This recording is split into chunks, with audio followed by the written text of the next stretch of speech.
to the underlying point you made of why do so many people want to call him evil? And so the implication is it's not just a hatred of Israel. There's an ocean of hatred for the Jews. Yes.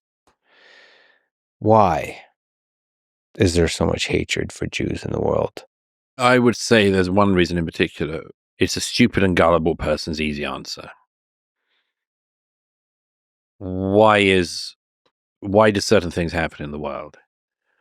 What is our explanation of chance or unfairness or any number of things? Easiest, stupidest person's explanation is there's a small group of people doing it. Let's not say stupidest, because there's something in the human mind that craves a nice, clean theory of everything, right? That explains all the problems. It's not just stupidest. Okay, let me reiterate. Lowest grade. Right, because lowest grade. I have that desire too to simplify everything. Like, be a bit anti-Semitic. What? We've all been a bit anti-Semitic here and there. Just get a few vodkas. To find. I mean, maybe this is a mathematician in me. It's like to find a simple explanation for everything. Right. That's nice for everything. Historians do this. Absolutely. Like, I agree. Analyzing why the Roman Empire collapsed. It's so nice to have one, especially if it's a counterintuitive explanation. It's one of the favorite go-tos, right? It's an explanation for all the problems in the world. It's the lowest resolution analysis imaginable. Why is there traffic? Why did my wife leave me? Why did my wife cheating on me? Why did I lose my job? Why did I not get the job? So even on the personal level. Especially on the personal level. Why did I not get everything? Somebody must have held me back. Yeah. And it's just that hatred of Jews has been such a popular go-to throughout history that you just always return back to the hits, I guess. And what is it special about the Jews as a group that people love to hate? Is it just because it's a small number of people? I think it's several things. Successful. One is small and without by any means saying this is a general rule, but disproportionately highly accomplished in certain fields at certain times. Prominent is the word I would use. Prominent, slightly beyond their numbers in certain places. It's not a full explanation. I mean, all sorts of historic reasons why Jews were involved in banking. But then there are lots of historic reasons why the Scottish people, my own, were involved in banking. And to this day, you don't find many people who blame all international finance problems on the Scots. So there are just like easy grooves for people to fall into, it seems to me. We should also mention, banking for some reason. Money is a thing that people go to, but Jews have been disproportionately successful in the sciences and engineering, mathematics, yes, and the arts and so on. A sensible person would try to work out why that is and see what is replicable. I don't want to use the word stupid again now. A different type of person. I'm triggered already. A different type of person would look at that and say, that must mean they took something from me. And that's, the most zero-sum game there is. It's an endlessly fascinating subject because it seems to me that anti-Semitism is almost certainly a sort of ineradicable temptation of the human spirit at its ugliest and cheapest. But it because it's back in our day, it bears some analysis again. And I would say two things about it. One is, as I and others have said many times in the past, one of the fascinating things about anti-Semitism is that it can cover everything at once. So the Jews get hated for being rich and for being poor, both for being the Rothschilds and for being Eastern European Jews escaping the pogroms. They can be hated for being religious and for being anti-religious and producing Marxism, for instance. Hated for religiosity and secularism. They can be hated for, most recently, not having a state and therefore being rootless cosmopolitans, and also hated for having a state.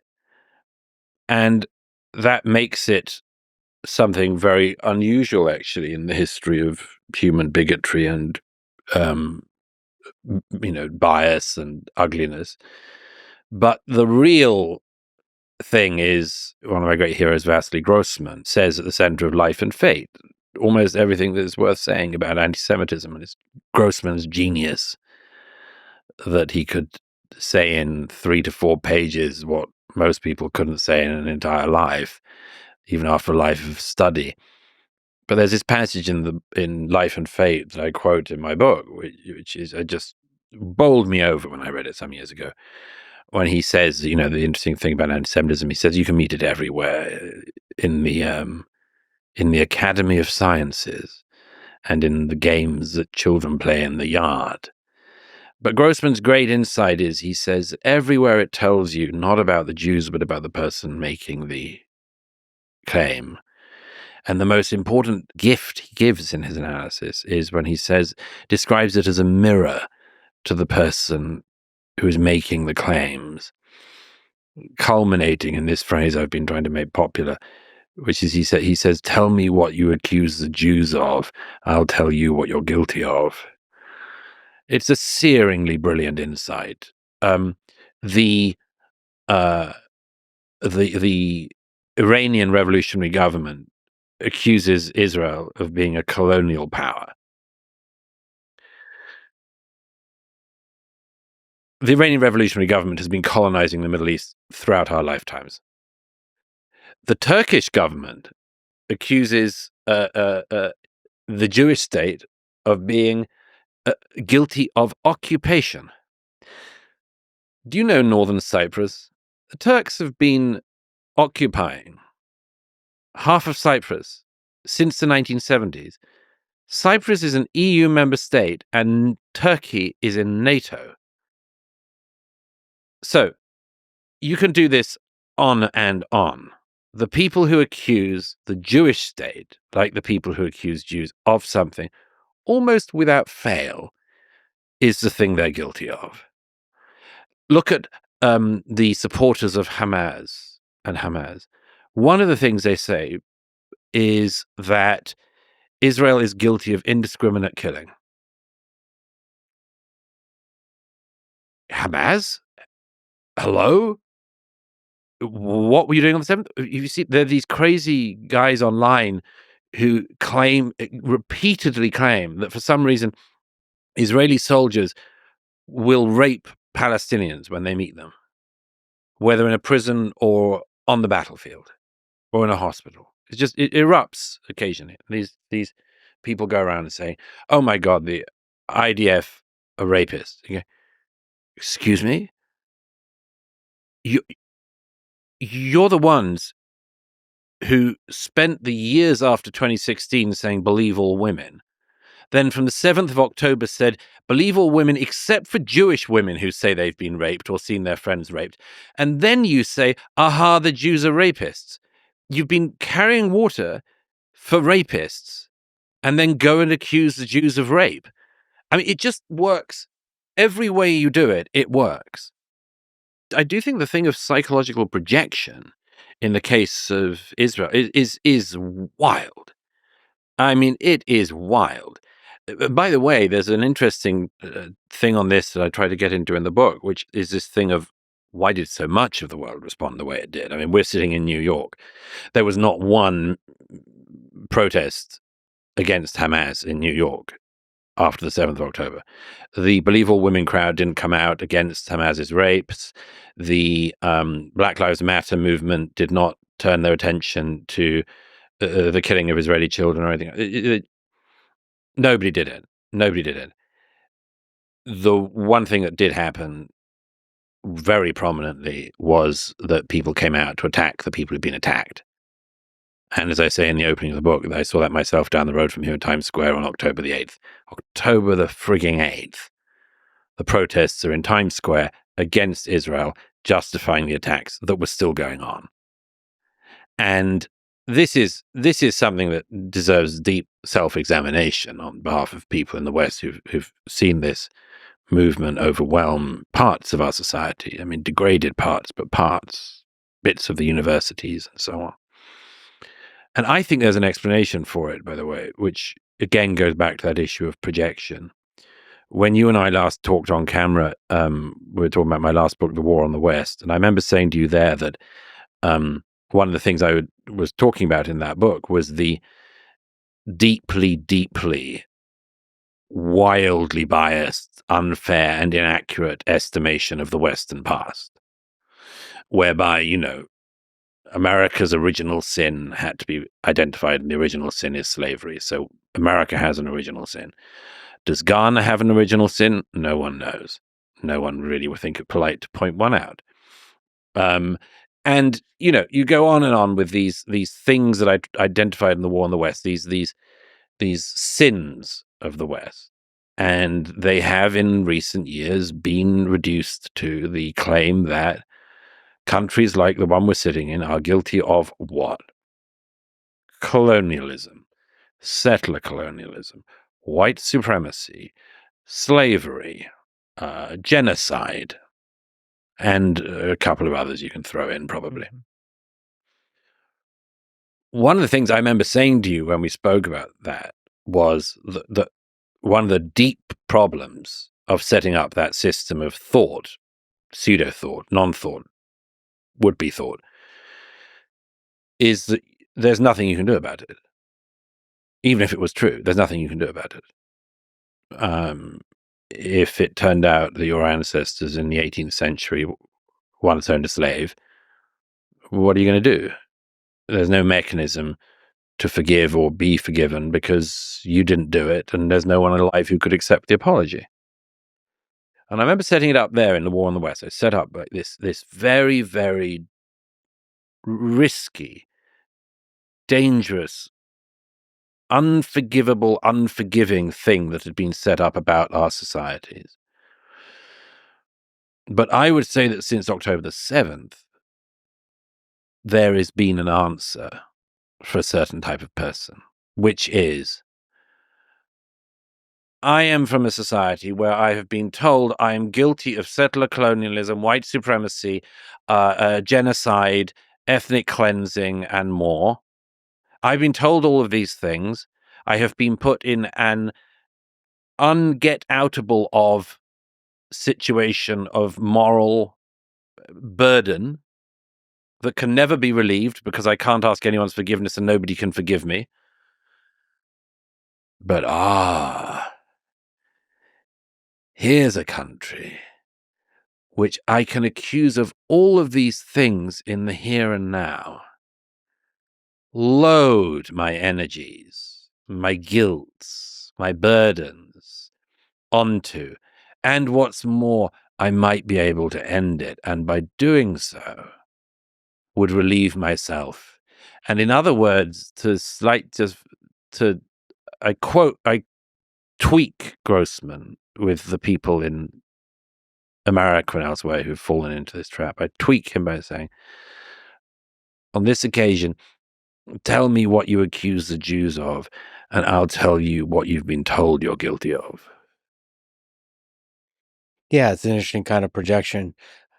Just to observe some of the sociological phenomena here on top of all this, it does seem that hatred of Jews gets a lot of engagement online. Mm-hmm.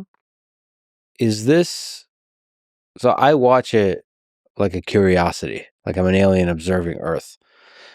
Is this dangerous to you, or is it just a bunch of trolls and grifters, let's say cosplaying as Nazis? It's just Could be both. Fun to trigger the libs. It could be all of those things. I think it is, and a lot more. I mean, taboos,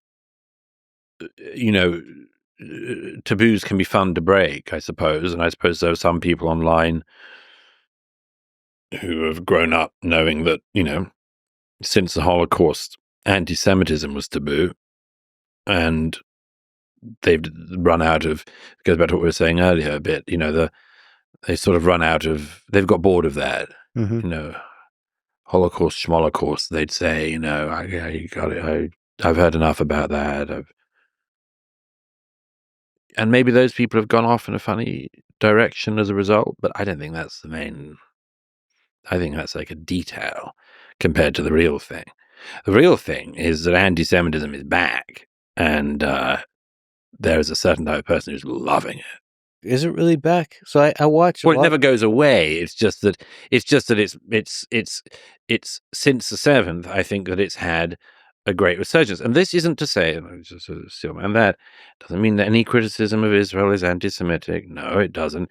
But as I have often said, if you don't ever express any interest in the murder of Muslims in Syria, not any interest in genocide in Sudan, or killing of hundreds of thousands of people in Yemen, but on the 8th of October you're on the street with a placard attacking Israel, I'm sorry, you're an anti-Semite, for sure. You may not know you are, but that's what's motivating you. It gets a lot of engagement. I watch it. It does. I watch it. But I mean, it's one of several things you can always see get huge engagement. I mean, it's like if you say that there's like a massive paedophile ring run by prominent politicians, it might be total horseshit. It's likely to be total horseshit, but it'll also get a hell of a lot of engagement. Yeah, but that's still the pedophile ring, like Epstein Island, that kind of stuff. It's all pretty, of which is very interesting. yeah, and it's like great. All right, cool. Let's get behind that conspiracy. But the Jews thing, the hatred of Jews is still, that's the greatest hits still. It is. And I mean, you see it with, some of the people who've made minor celebrities of themselves with a sort of made up version of history, with a smattering of this and a little bit of that. And then the just asking questions. And, I'm not saying, but, and all, there's certain, rhetorical sleights of hand that have helped this along. But as I said earlier, it's just the lowest grade explanation of a certain type of mind looking for a pattern and looking for meaning. And I mean, I can give you just one quick example of why that in the case of Israel is so extraordinary, is the number of otherwise semi-intelligent people who will tell you that the problem is simply that the Israelis need to give the Palestinians another state. And that if they do, it will solve the problems of the region and the wider world. And irrespective of the fact that the Palestinians are being given several states, the claim that this particular land dispute would unlock every other injustice in the world should be seen on its face to be preposterous. There is no reason why, if the Palestinians got another state, either in Gaza or in parts of Judea and Samaria, the West Bank, there is no reason why we should expect the economy of Yemen to boom. It would not inevitably lead to the mullahs in Tehran giving equal rights to women or anything else. It would solve it. The most likely thing is you simply have another failed Arab state run by a sort of proxy of Tehran. That's the best case scenario. And by the way, even lifelong defenders of the Palestinian cause, like Salman Rushdie, he said recently, he said, I've always been a supporter of the Palestinian people and their cause, but it is an unavoidable fact that if another state was given to the Palestinians, it would simply be, at best, another front for the Iranian regime in Iran. At best. So why the passion about it? Why the unbelievable wild passion about this? Why the... and I say some of it should be argued out and so on. And some of it can be explained. But there's definitely a realm of it, a layer of it, which is simply at that level of this excites something within me. This excites something within me. Yeah, there's something compelling to people about hating Jews.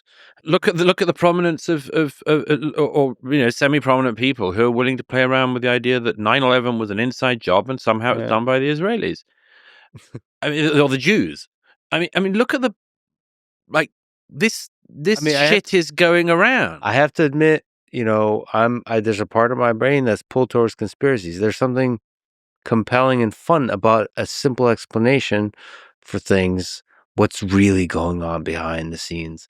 Because the real world, when you don't look into conspiracies, first of all, it's complicated. And second of all, it's kind of boring. It's a bunch of incompetent people. Usually opening up Pandora's boxes they don't understand. Yeah, it's a bunch of buffoons. And I've been, I've walked around and hung around with a lot of powerful and rich people.